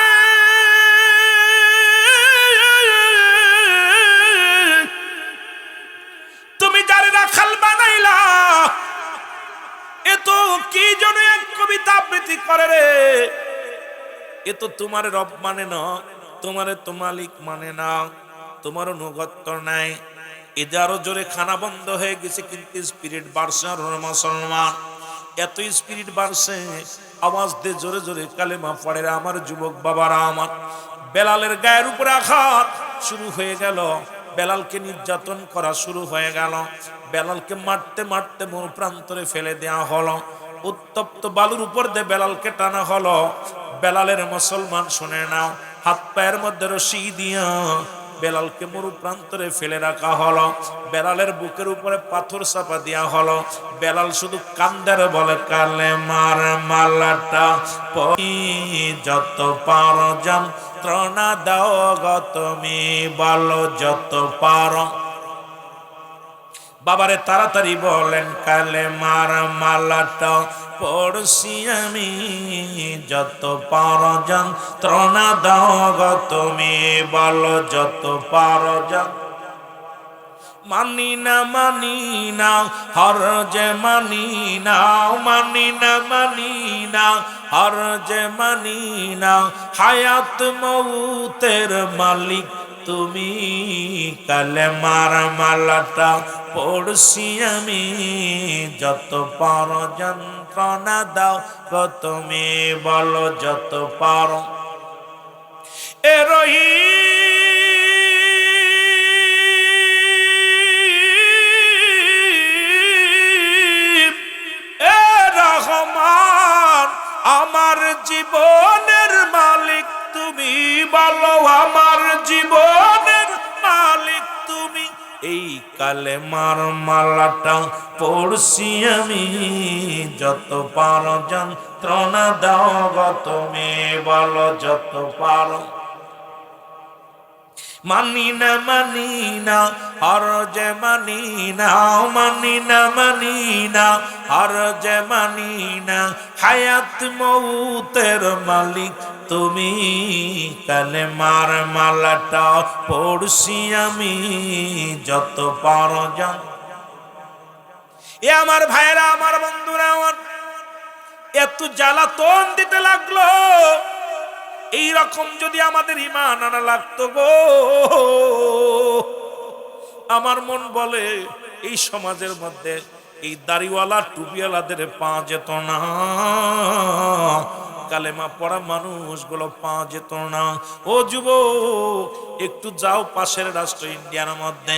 আজকে আমার ভাই ইন্ডিয়া থেকে আসে, ইন্ডিয়ার খবর যদি জানতাম, ওরে মসজিদগুলো ভেঙে দিছে রে মুসলমান। ওই মসজিদের মধ্যে শুধু তাই নয়, রাস্তায় নামাজ পড়ার অপরাধে খুন করা হয়েছে মুসলমান। গরুর গোশত বিক্রি করার জন্য দোকান পাচার পুড়িয়ে মানুষকে হত্যা করা হয়েছে। গরুর গোশত খাওয়ার অপরাধে চিরতরে বিদায় করে দিছে মুসলমানদের। আমার বাবারা আমার, আমরা তো কত শান্তিতে মুসলমান আছি রে বাবা। আমরা যে কত শান্তির মধ্যে রব্বে কারিম রাখছে, এই রব্বে কারিমের শুকরিয়া আদায় করে শেষ করা সম্ভব নয়। ও মুসলমান, বেলাল কান্দে রে। ও মায়া ঘোষণা দিলে যতক্ষণ পর্যন্ত বেলালের মৃত্যু না হয়, ততক্ষণ পর্যন্ত বেলালের এই বুকের উপর থেকে পাথর সরাইবা না। যতক্ষণ পর্যন্ত মৃত্যুর সংবাদ আমার কানে না দিবা, ততক্ষণ পর্যন্ত তারা শাস্তি লাঘব হবে না। ও মুসলমান, এই খবর শুনতে পাইলেন হযরত আবু বকর সিদ্দিক রাদিয়াল্লাহু তাআলা, শুনতে পাইলেন বেলাল নামে একজন আশিক নবীর দেওয়ানা হইয়া গেছে এই জমিনের মধ্যে। এমন পাগল হইছে রে, জবান দিয়ে শুধু কালেমা পড়ে লা ইলাহা ইল্লাল্লাহু মুহাম্মাদুর রাসূলুল্লাহ। জোরে জোরে চিল্লায়া বলেন সাল্লাল্লাহু আলাইহি ওয়াসাল্লাম। এই মুসলমান গভীর মনোযোগ শুনে নাও। এইবার খবর শুনাইয়া আবু বকর দেখে রে বেলাল জমিনের মধ্যে পড়ে আছে, জবানের মধ্যে আওয়াজ আসে ইল্লাল্লাহ ইল্লাল্লাহ, আহাদ আহাদ শব্দ আসে রে মুসলমান। এরে যুবক,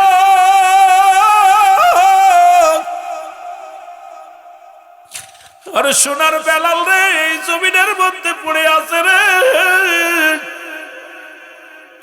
আরে আমার নবীর পাগলেরা শোনো গো। আবু বকর আসিয়া দিকে চোখের পানি ধরে রাখতে পারে নাই, চলে গেল উমাইয়ার কাছে। উমাইয়া রে, আমি জানতাম তুমি একটা জ্ঞানী মানুষ, কিন্তু তোমার একজন রাখালকে, তোমার একজন গোলামকে জমিনের মধ্যে ফেলে রাখছো। শুনছি তোমার অনুগত্য নাই, তার কারণে তাকে এত শাস্তি দিয়েছো। উমাইয়া কয়, হ, আমার অনুগত্য নাই। উমাইয়া হযরত আবু বকর বলে, উমাইয়া রে, যদি তোমার অনুগত্য না হইয়া যদি জমিনের মধ্যে মারা যায়, তাহলে তো তুমি তো পরাজয় মানলে একজন গোলামের কাছে। এর চাইতে ভালো তোমার জমিন থেকে দূরে সরাইয়া দাও। কয়, তাই তো ঠিক আছে, তাড়াতাড়ি সরাইয়া দাও। আবু বকর কয়, না না, আমি যাইব দেশে, যাইব, এসেছিলাম বাণিজ্যের কাজে, এই জমিন থেকে যাব আমার দেশের মধ্যে। যদি তুমি মনে কিছু না করো, বেলালকে আমাকে দিয়ে দাও। কয়, নিয়ে যাও, বেলালকে নিয়ে যাও। আমি এমনি নিব না, যেহেতু তুমি কি করেছো, করাই করেছো সম্পদ দিয়ে, বেলালের বিনিময় আমার কাছ থেকে কিছু নাও। কয়, যা দিবা দাও রে মুসলমান, শুনে নাও। হযরত আবু বকর সিদ্দিক রাদিয়াল্লাহু তাআলা ওরে মুসলমান কিছু দিনারের বিনিময় বেলালকে কড়াই করে নিয়ে চলে গেলেন। যা রাসূলুল্লাহর কদমের মধ্যে যখন দিছে, বেলালের সমস্ত গায়ের মধ্যে রক্ত, বেলালের গায়ের চামড়াগুলো ক্ষত বিক্ষত হয়ে গেছে। রাসূলের কদমে নিয়ে বেলালকে ফেলা হলো।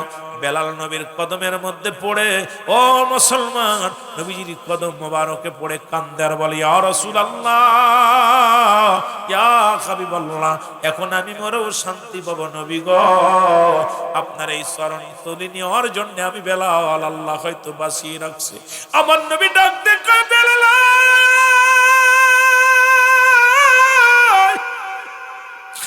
আইরে আমার বুকের মধ্যে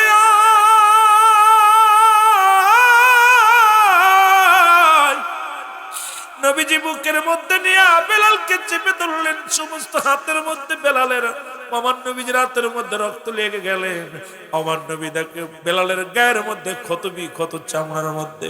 আমার নবীজি ওই বেলালকে ডাকতে বলে, বেলাল রে, এই অবস্থার জন্য তুমি তাও এত কষ্ট পেয়েছো, তুমি কালেমা ছাড়ো নাই। বলে, ইয়া রাসূলুল্লাহ, ইয়া হাবিবাল্লাহ, এই জীবন মরণের মৃত্যুর সব মালিক হলো আমার রব্বে কারীম, আমার আল্লাহ। জোরে জোরে চিল্লায়া বলা যাবে না মারহাবা? আর একটু জোরে জোরে চিল্লায়া বলা যাবে না মারহাবা? এর রহমতের নবীর সঙ্গে সঙ্গে কালেমা পড়ায়া দিল হযরত বেলাল রাদিয়াল্লাহু তাআলাকে। কালেমা পড়লেন, নবীজির কদমের মধ্যে জায়গা হয়ে গেল। কিছুদিন আস্তে যেতে যেতে বেলাল পুরো সুস্থ হয়ে গেল। আমার বাবারা আমার, নবীজির কদমের মধ্যে জায়গা হয়ে গেল। উতবা সাইবা আবু জেহেল আবু সুফিয়ান একদিন নবীজির কদমে এসে দেখে রাসূলুল্লাহর পাশে বসে আছে হযরত বেলাল। ডাকতে বলে, এ মুহাম্মদ সাল্লাল্লাহু আলাইহি ওয়াসাল্লাম, মন তো চায় আপনার কাছে আসতে, আপনি দেশের প্রেসিডেন্ট, আপনি কালেমা পড়েন। শুনে নাও, আমি উতবা সাইবা আবু জেহেল আবু সুফিয়ান আরবের বড় বড় নেতা, মন তো চায় আপনার কাছে আসতে, কিন্তু আসে দেখলাম বেলালের মতো হাফসি গোলাম, বেলালের মতো এই হাফসি গোলাম যদি আপনার কদমের মধ্যে আপনার পাশে বসে থাকে, তাহলে আমরা কেমনে বইব? আমার দাম আর বেলালের দাম এক হয়ে যাবে। আরে বেলাল যে জমিনের মধ্যে আপনার কাছে বসে, আমরা কেমনে বইব আপনার কাছে? আমার নবী ডাক দে বলে, বেলাল, বেলাল রে। নবীজির কথা শুনে বেলাল বলে, ইয়া রাসূলুল্লাহ, ইয়া হাবিবাল্লাহ, নবী গো কি বলতে চান? নবী গো বলেন। ও আমার নবী কয়, বেলাল রে, আগামীকাল এই কদমের মধ্যে আসবি না রে বেলাল। আগামীকাল উতবা সাইবা আবু জেহেল আবু সুফিয়ান আইব, মক্কার বড় বড় নেতারা আইব, মদিনার বড় বড় নেতারা আইব। এরা যদি কালেমা পড়ে না, ইসলামের কতই না উত্তম হবে রে বেলাল। আগামীকাল আসবি না আমার কদমের মধ্যে। বেলাল কান্দার বলে, নবী গো, মায়ার নবী,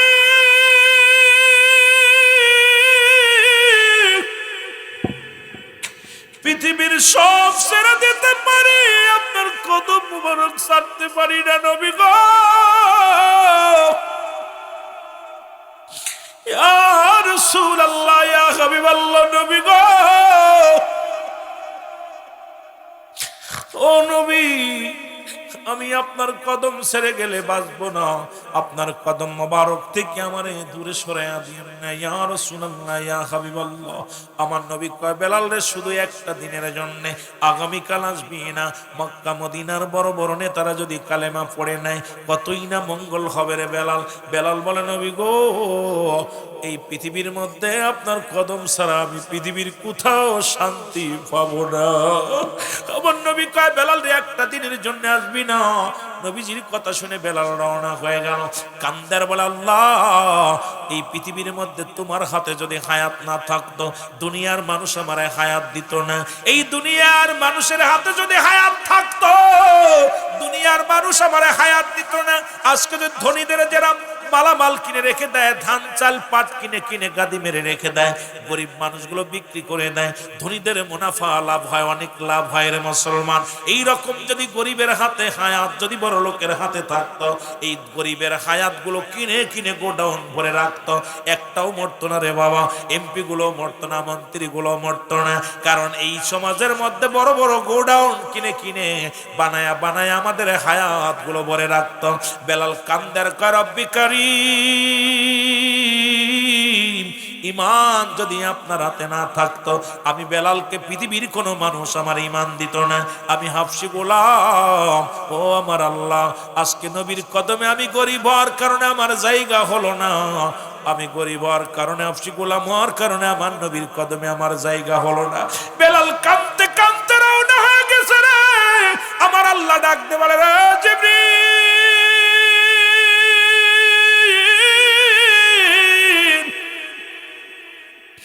যাও যাও, আমার নবীর কদমের মধ্যে যাও রে। আমার নবীরে যা বলো, আমার উতবা লাগবে না, সাইবা লাগবে না, আবু সুফিয়ান লাগবে না, আবু লাহাব লাগবে না, আমার বেলালের চোখের পানি আমার কাছে বড় দামি। আমার নবীরে যায় ডাক দে বলো, সেজন্য বেলালকে ডাক দে, তাড়াতাড়ি নিয়ে আসে। জিবরিল আমিন নবীরে ডাক দে বলি, ইয়া রাসূলুল্লাহ, ইয়া হাবিবাল্লাহ, আল্লাহ পাক আমারে পাঠাইছি, তাড়াতাড়ি আপনি বেলালকে ডাকেন। বেলাল আপনার কদম থেকে বাইর হয়ে গেলে স্ট্রোক করে মারা যাবে, হার্ট ফেল করে মারা যাবে। নবী গো, বেলাল আমার আল্লাহ পাক আমারে জানায়া দিছে গো, এই পৃথিবীর মধ্যে উতবা সাইবা আবু জেহেল আবু সুফিয়ান কারণ লাগবে না, আল্লাহ পাক বেলালের চোখের পানি কবুল করে নিছে। সুতরাং বেলালকে আমার আল্লাহ ভালোবেসে ফেলেছে। ইয়া রাসূলুল্লাহ, ইয়া হাবিবাল্লাহ, আমার নবী ডাক দিয়ে বলে, বেলাল। বেলালের কান্না বেড়ে গেল। আমার যুবক বন্ধুরা আমার, সন্তানকে গালি দিয়া পর আবার যদি সন্তানকে ডাক দেন, দেখবেন তার কান্নারও দ্বিগুণ বেড়ে যায়, অভিমান বেড়ে যায়। বাবারে, বেলালের অভিমান বেড়ে গেছে, বেলাল কান্দে আর বলে, নবী গো, হায়াত যদি মানুষের হাতে থাকতো, আমি বেলালকে দুনিয়ার কোন মানুষ হায়াত দিত না। ইয়া রাসূলুল্লাহ, ইয়া হাবিবাল্লাহ, ঈমান যদি কোন মানুষের হাতে থাকতো, আমার মতো গোলাম, হাফসি গোলাম রে পৃথিবীর কোন মানুষ ঈমান দিত না। ইয়া রাসূলুল্লাহ, ইয়া হাবিবাল্লাহ, নবী গো, আমার নবী ডাক দিয়ে বলে, বেলাল রে আয় আয় আয়, আমার কদমের মধ্যে আয়। আমি নবী কথা দিলাম রে, যতদিন পর্যন্ত তুই এই জমিনের মধ্যে থাকবি রে বেলাল, ততদিন পর্যন্ত আমার কদম থেকে তোর সরা লাগবে না। জোরে জোরে চিল্লায় বলা যাবে না মারহাবা।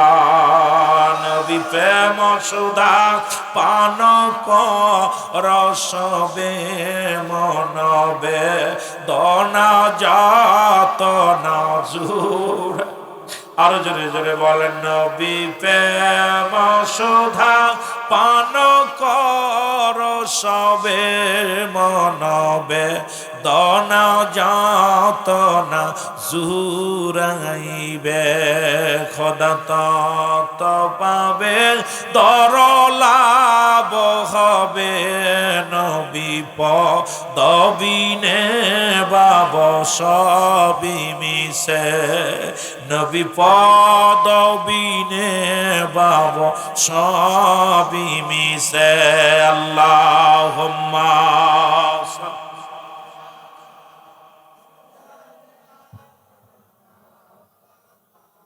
আরো জোরে বলেন, আলায়া। আর অল্প একটু কষ্ট দিব ভাই, বসেন বসেন, আর দেরি করে বেশি কষ্ট দিব না, এই তো 12টা বাজতে চললো, ছেড়ে দিব। আলি সাইয়্যিদিনা।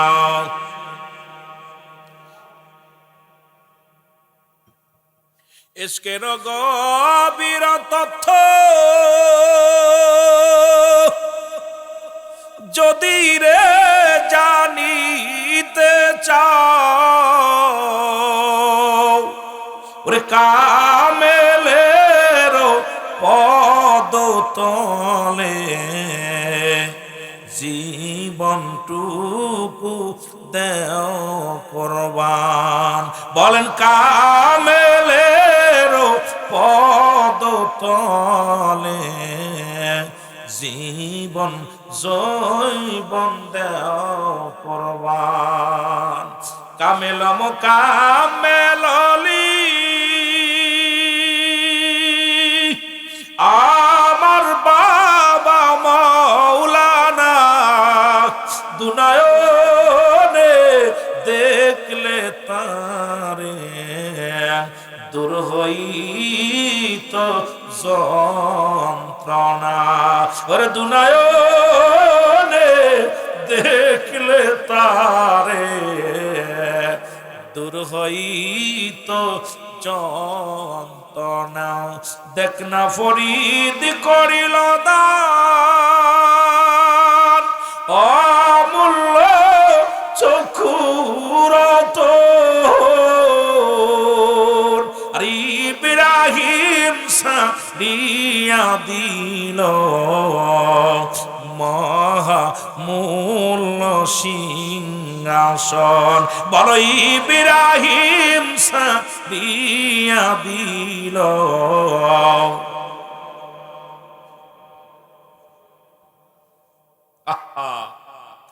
এ যুবকেরা গভীর মনোযোগ, মন চায় ওদিকেও যেতে, মন চায় দিকে যেতে, কোন দিকে যাব রে যুবক? রহমতের নবী রাহমাতাল লিল আলামিন ডাক দে কয়, বেলাল রে, আজ থেকে আমার কদমের মধ্যে তোর জায়গা ফাঁকা হয়ে গেল। অনেক দিন নবীজির কদমের মধ্যে থাকলেন। হঠাৎ একদিন বেলাল ডাক দে বলে, ইয়া রাসূলুল্লাহ, ইয়া হাবিবাল্লাহ, আজকে রাত্রে আমি স্বপ্নে দেখলাম নবী গো, কে যেন আমারে জানায়া দেয় নবী গো, আমি শুনতে পারলাম। নবী কয়, বেলাল রে, কি আওয়াজ শুনলা? বলে, নবী গো, আল্লাহু আকবার, আল্লাহু আকবার, আল্লাহু আকবার, আল্লাহু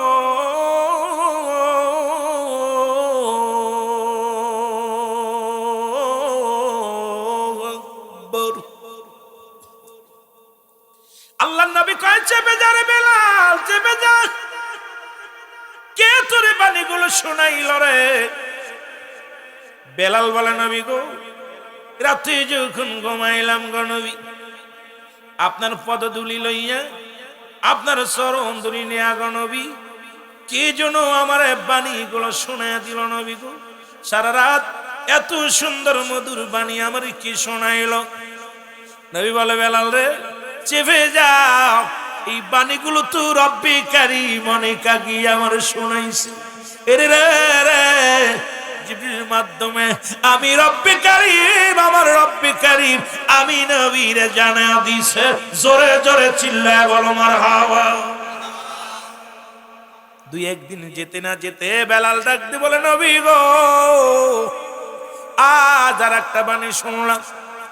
নবী কয় বেলাল রে, কি শুনলা বলো।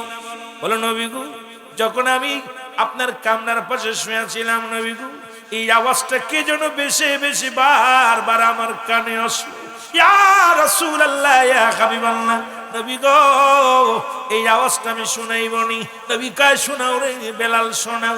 আশহাদু আল্লা ইলাহা ইল্লাল্লাহ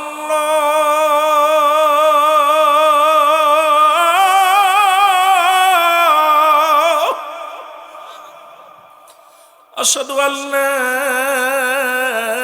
ইলাহা ইল্লাল্লাহ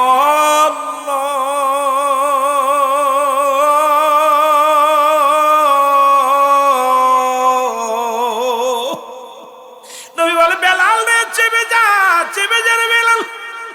বলে নবী গো, এত সুন্দর বাণী এগুলো আপনার আমি শোনাইলেন। নবী কয় বেলাল রে, চেপে যা, মনে মনে রাখ বেলাল রে, মনে রাখ। এবার কয়েকদিন পরে বেলাল আবার বলে নবী গো, আরো কিছু বাক্য কে যেন আমার শোনাইলো। আজকে যে আপনার কামরার পাশে আমি সারা রাত জেগে জেগে কাটাইলাম গো নবী, এই বাণীগুলো আমার কে শোনাইলো। নবী কয় কি বাণী রে, একটু বল। বলে আশহাদু আন্না মুহাম্মাদুর রাসূলুল্লাহ,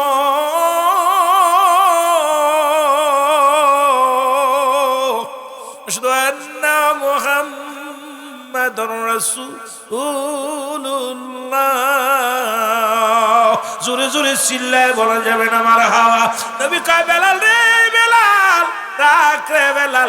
আবার কিছুদিন পরে বেলাল বলে ইয়া রাসূলুল্লাহ, ইয়া হাবিবাল্লাহ, এত সুন্দর বাণী রে কে যেন আমার শিখায়া দিছে রে নবী।